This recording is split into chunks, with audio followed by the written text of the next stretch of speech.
Hello छोटे खरगोश, क्या तुम्हें नदी पार करने में मेरी मदद चाहिए? बेनी ने ऊपर देखा तो एक खूबसूरत हंस नदी के बीच एक चट्टान पर बैठा था। इसके सफ़ेद पर बर्फ की तरह चमक रहे थे और इसकी आंखें समझदार और चौकन्ना रहने वाली थी। हाँ शुक्रिया, बेनी ने खुशी से कहा कि मुझे देखना है कि नदी के उस पार क्या है। हंस मुस्कुराया और बोला, मेरी पीठ पर बैठ जाओ, मैं तुम्हें नदी पार करवा दूंगा। बेनी जल्दी से हंस की पीठ पर कूद गया और मजबूती से उसे पकड़ लिया। जैसे ही हंस ने अपने पंख फैलाए वो पानी में तैरने लगी। हवा बेनी के नरम फर को सहला रही थी। सूरज की किरणें पानी पर चमक रही थी। ऐसा लग रहा था कि जैसे वो हवा में उड़ रहा हो।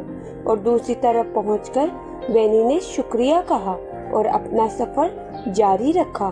थोड़ी ही देर में इसे खूबसूरत बगीचा मिला जो गाजरों और फूलों से भरा हुआ था। बेनी ने उधर उछल कूद की। जब सूरज गुरूब हुआ तो बेनी ने बगीचे को अलविदा कहा और रास्ते में हंस ने इसे नदी पार करवाई। बेनी खुशी खुशी अपने मैदान में वापस आ गया। उस दिन से हंस उसकी दोस्त बन गई। वो रोज बगीचे में जाने लगा।